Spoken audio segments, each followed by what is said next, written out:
CM స్థాయిని కూడా దిగజార్చి ఏకంగా ఎన్నికల కమిషన్ని బెదిరించడం, ప్రజలను తప్పుదోవ పట్టించే ప్రయత్నం చేయడం, ఓటింగ్ శాతం తగ్గించేందుకు రకరకాల కుయుక్తులు పన్నడం, అరాచకాలు సృష్టించడం, డ్రామాలు చేయడం అన్నీ కూడా చూసాం. వ్యవస్థను ఒక్కసారి చూస్తే ఎంతటి దారుణంగా చంద్రబాబు నాయుడు గారు తెలుగుదేశం పార్టీ వ్యవహరించింది అని చూస్తే మాత్రం నిజంగా ఒక వ్యక్తి ఓడిపోతా ఉన్నాడు అని తెలిసి ఆ ఓటమిని ఏ రకంగా తనను తాను రక్షించుకునేందుకు ఏ స్థాయికి మనిషి దిగజారిపోతాడు అని చెప్పడానికి నిదర్శనలు చూస్తే చాలా బాధ అనిపిస్తుంది. చిత్తూరు జిల్లాలో పెద్దతిప్ప సముద్రంలో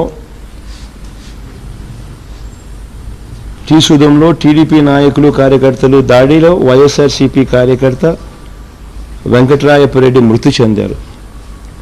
అనంతపురం జిల్లా తాడిపత్రిలో దివాకర్ రెడ్డి వర్గీయులు వేట కొడవలతో దాడి చేయడంతో వైఎస్ఆర్సీపీకి చెందిన పుల్లారెడ్డి అనే కార్యకర్త చనిపోవడం. విజయనగరం జిల్లాలో జిఎమ్మవలస మండలంలో చినుకుదమలో వైఎస్ఆర్సీపీ ఎమ్మెల్యే పుష్ప శ్రీవాణెమ్మ పై టీడీపీ నాయకుడు రామకృష్ణ తన అనుచరులు ఏకంగా దాడి చేయడం. నెల్లూరు రూరల్ నియోజకవర్గంలో ఆర్ఎస్ఆర్ స్కూల్ పోలింగ్ కేంద్రం వద్ద ఓటర్లను ప్రలోభపెట్టేందుకు టీడీపీ నేతలు ప్రయత్నిస్తే వారిని వైఎస్ఆర్సీపీ అభ్యర్థి అనిల్ కుమార్ యాదవ్ అడ్డుకోవడంతో ఆయనతో పాటు పార్టీ కార్యకర్తలపై దాడి. గుంటూరు జిల్లా గురజాల్లో వైఎస్ఆర్సీపీ అభ్యర్థి కాసు మహేష్ రెడ్డిపై టీడీపీ కార్యకర్తలు దాడి చేయడం. నర్సరావుపేటలో ఎమ్మెల్యే గోపిరెడ్డి కారును ధ్వంసం చేయడం. చిత్తూరు జిల్లా పూతలపట్టులో వైఎస్ఆర్ కాంగ్రెస్ పార్టీ అభ్యర్థి ఎంఎస్ బాబుపై దాడి చేసి టీడీపీ కార్యకర్తలు ఆయన తీవ్రంగా గాయపరచడం. గుంటూరు జిల్లా చిలకలూరుపేట అయితే మంత్రి పత్తిపాటి పుల్లారావు గారు ఒక పోలింగ్ బూత్లో ఏకంగా సిబ్బందిని కూడా బెదిరించడం కూడా కనిపిస్తూ ఉంది. మంగళగిరిలో మంత్రి నారా లోకేష్ చంద్రబాబు నాయుడు గారి కొడుకు యథేచ్ఛగా ఎన్నికల నియమావళిని ఉల్లంఘించి 10 మంది అనుచరులతో సహా పోలింగ్ బూత్లోకి వెళ్ళడం కూడా చూస్తూ ఉన్నాం. గుంటూరులో వేమూరు మండలంలో మేరుగ నాగార్జున మన తరపున అభ్యర్థి పై దాడి. గుంటూరు వేమూరు మండలంలో బూతుమల్లిలో నాగార్జునపై టీడీపీ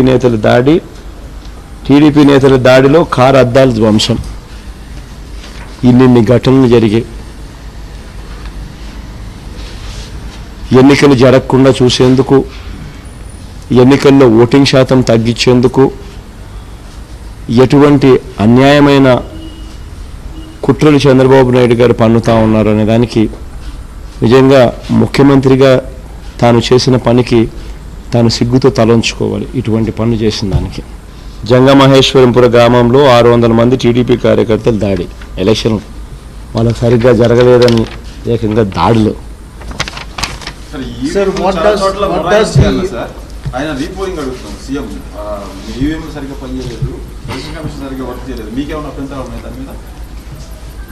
ఒక్కటి నాకు చెప్పండి అన్న, నాకు అర్థం కాల. 80% మంది పొద్దున్న నుంచి పోలింగ్లో పాల్గొన్నారు. 80% మంది ప్రజలు, 80% మంది ఓటర్లు అంటే దాదాపుగా 3,93,00,000 మంది ఓటర్లలో 80% మంది పోలింగ్లో పాల్గొని వాళ్ళు ప్రతిసారి ఈవీఎం మిషన్ నొక్కితే వాళ్ళు ఏ పార్టీకి ఓటేసింది వీప్యాట్లో కనిపిస్తూ ఉంది. అంటే నొక్కితే ఫ్యాన్ గుర్తుకు ఓటేసినట్టు కనిపిస్తూ ఉంది. నాకు కూడా కనిపించింది. నాలాగే 80% మంది ప్రజలు ఓటేస్తే వాళ్ళు ఏ పార్టీకన్నా ఓటేసిన తర్వాత వాళ్ళకి ఏ పార్టీకి ఓటేసింది వాళ్ళకి కనిపించిన తర్వాత వాళ్ళు సాటిస్ఫై అయినారు. సాటిస్ఫై అయిన తర్వాత 80% ఓటింగ్ నమోదైంది. హై పర్సంటేజ్ ఆఫ్ ఓటింగ్ ఇప్పటికే 80%. బై ద టైం కంప్లీట్ అయ్యేసరికి probably it might go up to even 85%. అంటే 85% మంది ఓటింగ్లో ఓటింగ్ చేయడము అంత పెద్ద సంఖ్యలో వీప్యాట్తో వాళ్ళు వేసిన ఓటును చూసుకోవడము అన్నీ ఇంత బాగా జరిగినప్పుడు how can anybody even comment anything negative except for the fact that వాళ్ళు ఓడిపోతున్నారు కాబట్టి బురద వెళ్ళాలా అనే కారణాలు వెతుక్కోవడం తప్పనిచ్చి. Jagan, I'm Sushil Rao from the Times of India. I'd like to ask you, how do you interpret the large turnout and percentage of votes? Large turnout is definitely a positive sign for us.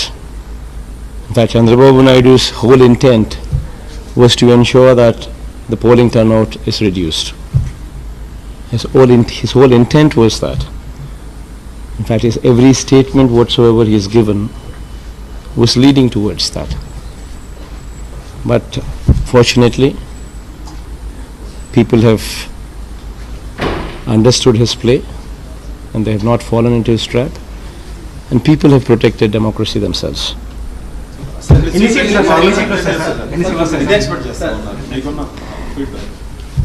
దేవుడి దయ ప్రజల ఆశీస్సులు. I think it will be a landslide. I think it will be a landslide.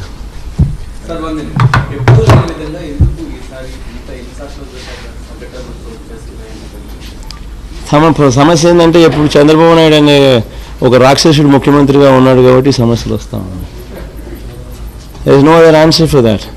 Election commission దగ్గర పోతాడు, ఆయన బెదిరిస్తాడు, తర్వాత ఈ comments on EVMs, then polling జరగకుండా చూసేందుకు విశ్వ ప్రయత్నం చేస్తూ he gives false statements, then ఓటింగ్లో భయభ్రాంతులను చేసేందుకు literally all these incidents what I just spoke about, ఇన్ని కార్యక్రమాలు చేయడము, is it right for somebody to do something like that?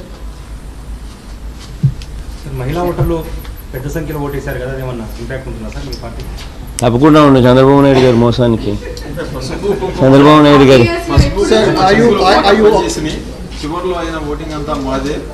నేను ఒకటి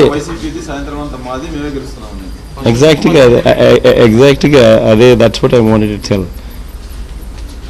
పసుపు నేను జస్ట్ ఇంతకుముందు ఒకసారి కూడా చెప్పిన మేనిఫెస్టో రిలీజ్ చేసేటప్పుడు, బట్ మీరు రిపీట్ చేయమంటే ఐ జస్ట్ రిపీట్ దట్. 5 లక్షల రూపాయల గ్రూపులు తీసుకున్న వాళ్ళు 5 లక్షల గ్రూపులు ఉంటారు, 7 లక్షల గ్రూపులు ఉంటాయి, 10 లక్షల గ్రూపులు ఉంటాయి. 5 లక్షల గ్రూపులు తీసుకున్న మహిళలు, అక్కలు, చెల్లెమ్మలు సంవత్సరానికి రూపాయి వడ్డీ వేసుకున్నా కూడా వాళ్ళు దే ఎండ్ అప్ పేయింగ్ 60,000 రూపాయలు వడ్డీ. మే 2016 నుంచి చంద్రబాబు నాయుడు గారు జీరో వడ్డీ పథకాన్ని రద్దు చేస్తున్నాడు. గత ప్రభుత్వాలు పొదుపు సంఘాల చెల్లెమ్మలకు కానీ రైతులకు కానీ 0 వడ్డీకే రుణాలు ఇచ్చే పరిస్థితి. ఈయన వచ్చిన తర్వాత దాన్ని రద్దు చేశాడు. ఈ చెల్లెమ్మలకు సంబంధించి మే 2016 నుంచి పథకాన్ని పూర్తిగా రద్దు చేశారు, 0 వడ్డీ పథకం. సో 5 లక్షల గ్రూప్ తీసుకున్న వాళ్ళు రూపాయి వడ్డీ కింద అంటే సంవత్సరానికి 60,000. సో మే 2016 నుంచి 2019 మే దాకా అంటే 3 సంవత్సరాలు, 60,000 ఇంటూ 3 సంవత్సరాలు అంటే 1,80,000. 5 లక్షల గ్రూప్ తీసుకునేది 1,80,000 రూపాయలు వడ్డీ కడతా ఉన్నారు. 7 లక్షల గ్రూప్ తీసుకున్న వాళ్ళు రూపాయి వడ్డీ లెక్కేస్తే సంవత్సరానికి 84,000 ఇంటూ 3 ఏళ్ళు అంటే 2,52,000 వడ్డీ కట్టారు. 10 లక్షలు తీసుకున్న గ్రూపు రూపాయి వడ్డీ అంటే సంవత్సరానికి 1,20,000 అంటే 3 ఏళ్ళకి కలిపి 3,60,000 రూపాయలు వడ్డీ కట్టారు. చంద్రబాబు నాయుడు పసుపు కుంకుమ డ్రామా చేసి ఆయన ఇచ్చిందంతా గ్రూపుకు 1,00,000. 5 లక్షలు తీసుకున్న వాళ్ళకి కూడా వడ్డీ 1,80,000 3 ఏళ్ళకి కలిపి. 7 లక్షలు తీసుకున్న వాళ్ళకు వడ్డీ 2,52,000. 10 లక్షలు తీసుకున్న వాళ్ళకు వడ్డీనే 3 ఏళ్ళకి కలిపి 3,60,000. ఈయన ఇచ్చింది 1,00,000.